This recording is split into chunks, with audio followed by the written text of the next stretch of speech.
9:47 on a Thursday night at a gas station off Interstate 17 north of Phoenix, and a man I had never seen before in my life walked up to me at the pump, looked through the back window of my own car and said, "Don't get in.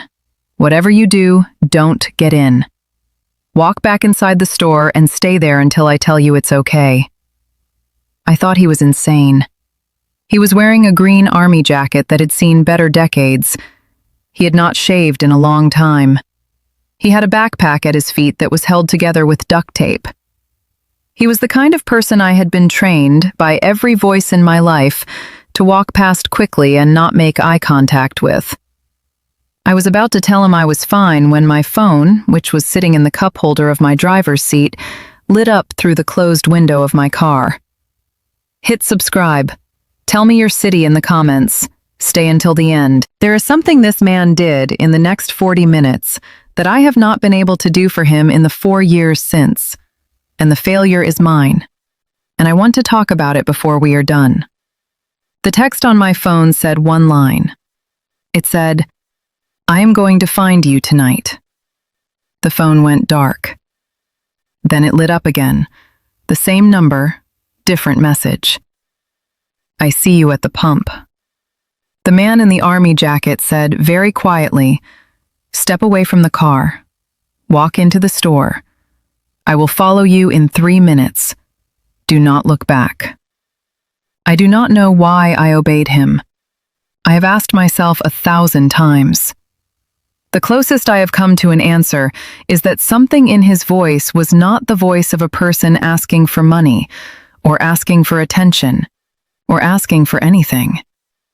It was the voice of a person delivering information. He was not selling me anything. He was telling me a fact about my own car. I walked into the store. The fluorescent lights hurt my eyes. There was a woman behind the counter with a name tag that said Marisol. She looked up when I came in. Something in my face must have told her something, because she stood up a little straighter.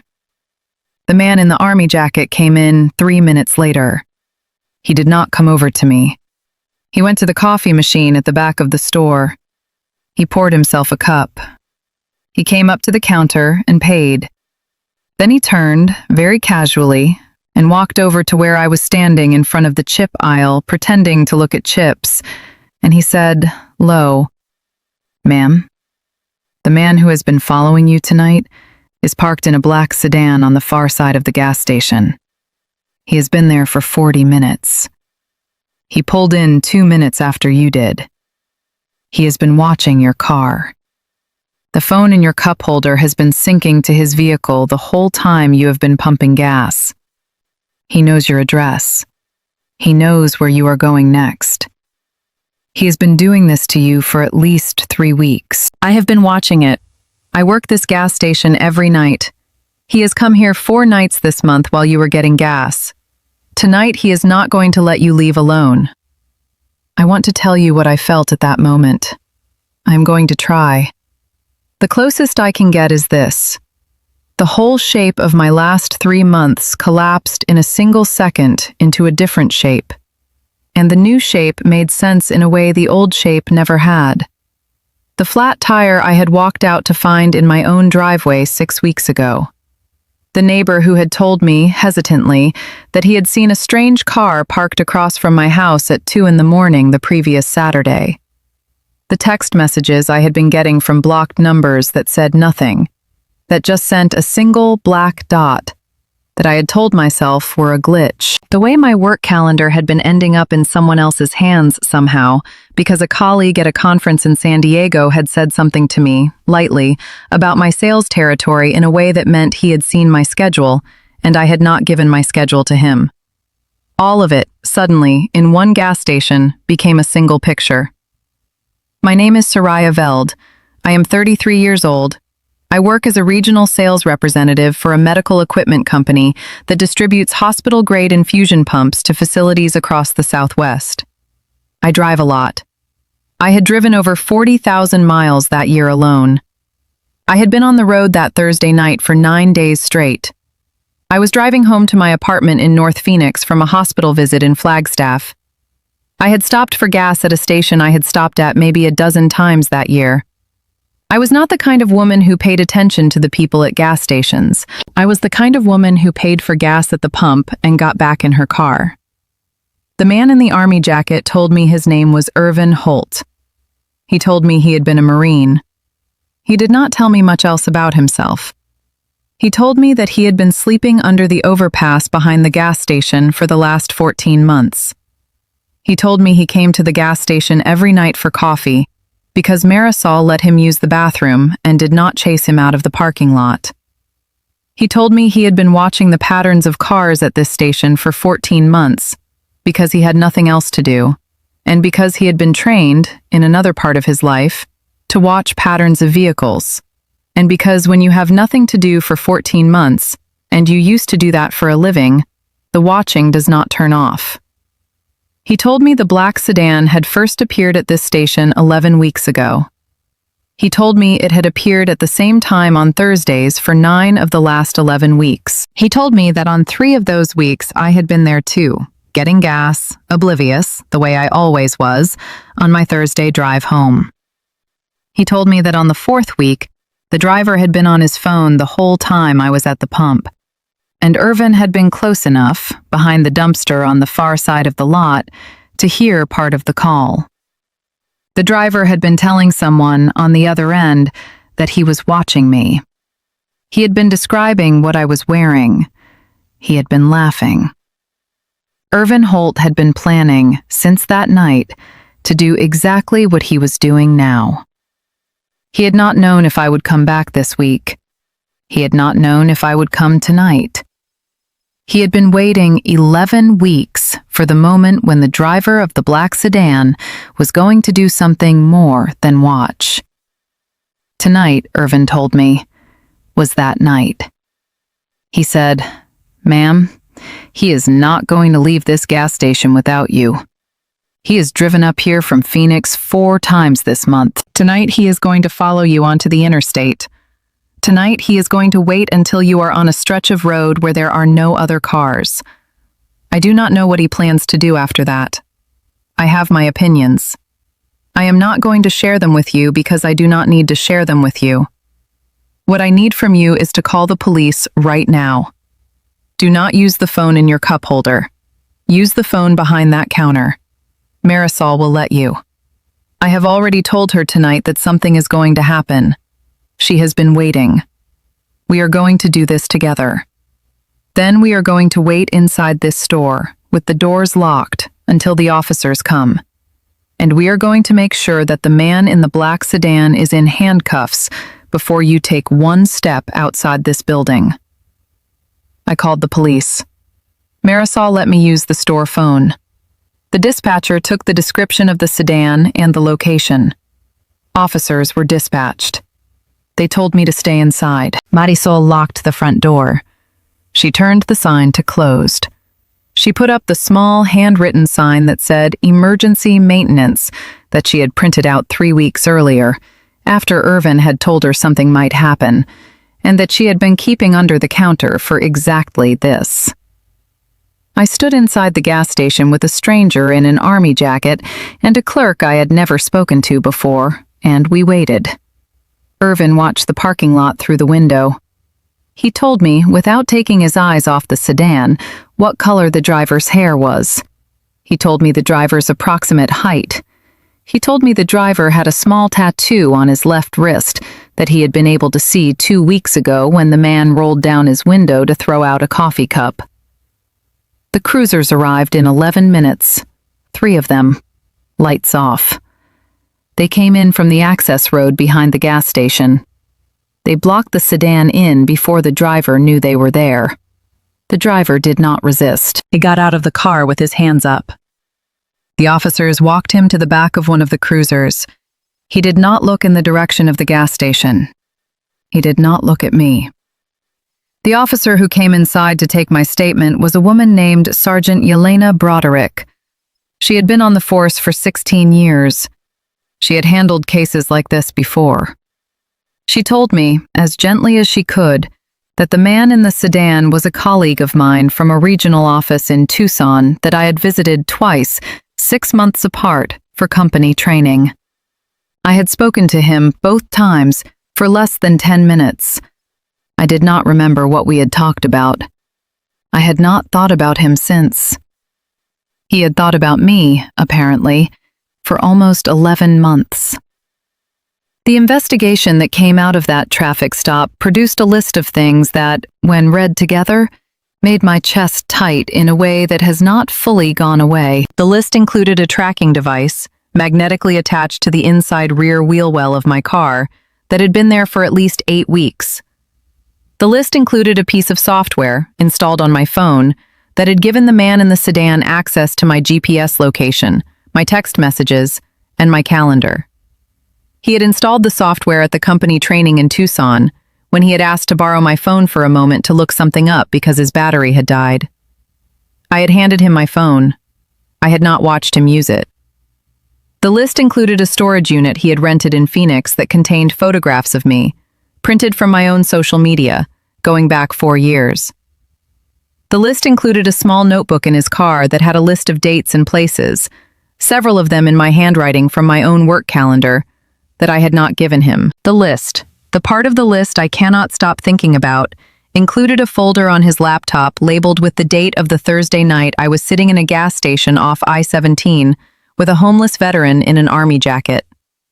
The folder contained a draft of a letter written from me, in my voice, addressed to my mother, explaining why I had decided to disappear.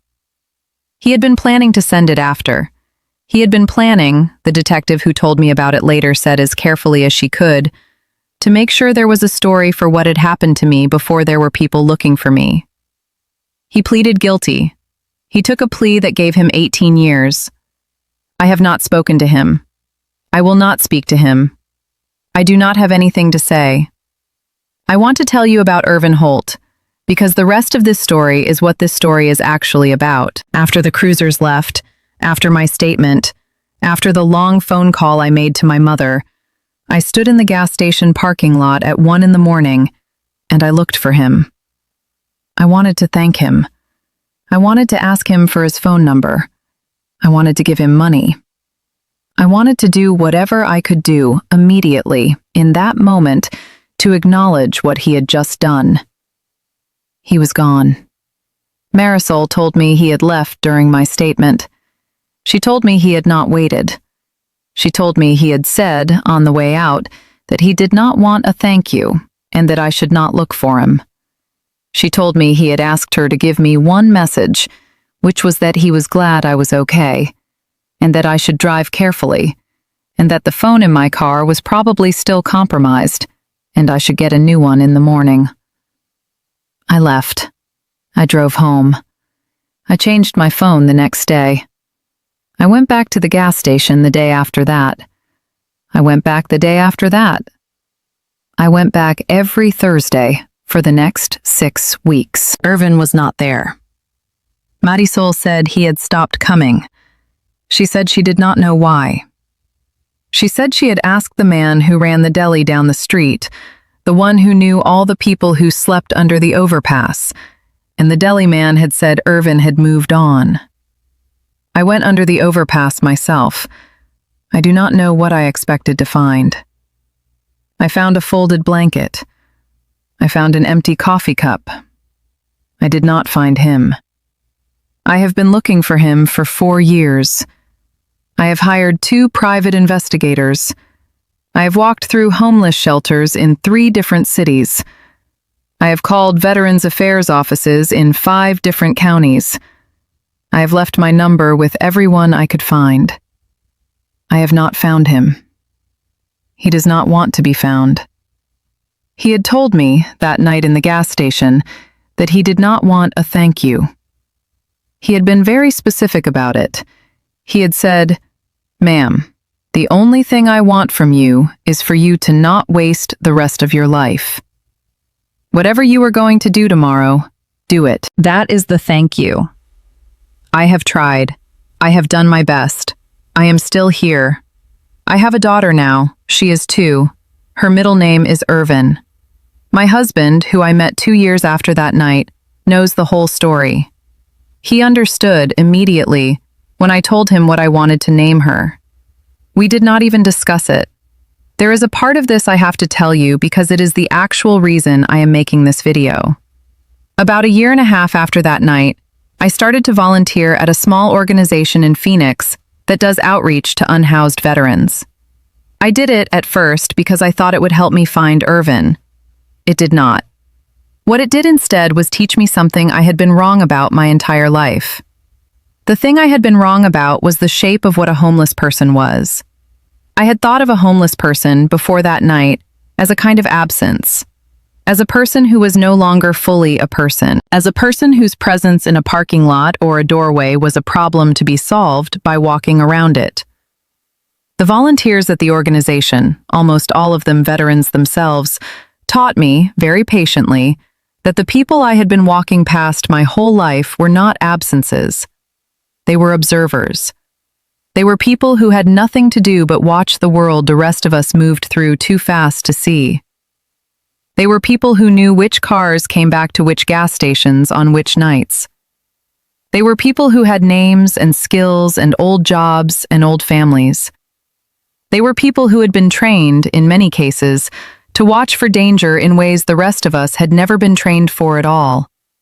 They were not invisible. They were simply not being looked at.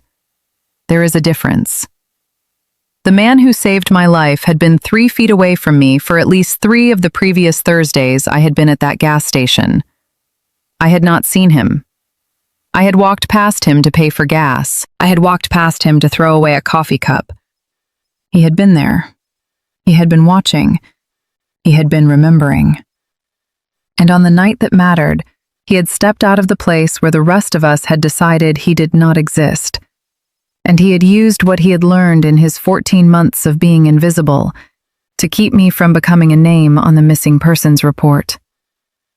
I owe him my life. I cannot give it back to him. I cannot find him to thank him. The only thing I can do, the only thing I have figured out how to do in 4 years of trying, is to look. I look now. I look at the people at the gas stations. I look at the people in the doorways. I make eye contact. I say good morning. I do not look through them. I do not pretend they are absences. I see them. Most of them have not been seen in a long time. The seeing is the smallest possible thing I can offer them. It is also, I have learned, often the only thing they want. I cannot promise you that the next person you see at a gas station will save your life. Most of the time they will just be a person, but the cost of seeing them is nothing. The cost of looking at them like they are people instead of like they are obstacles is nothing. And every once in a great while, in a parking lot off an interstate at 9:47 on a Thursday night, the person you have been walking past will turn out to be the one person on earth who has been watching the thing you did not know was watching you. The honest thing I can offer you is this. There are people standing in the corners of your life right now who you have decided are not worth looking at. You are wrong about that. You are wrong about it in a way you may not find out until you need them.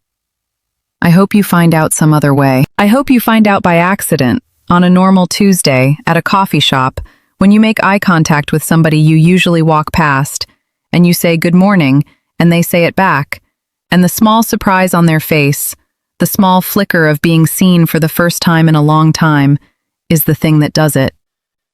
That flicker is what they were waiting for. They have been waiting longer than you can imagine. The waiting does not have to be over for me. I am still looking for him. The looking is the work. The looking is the gratitude.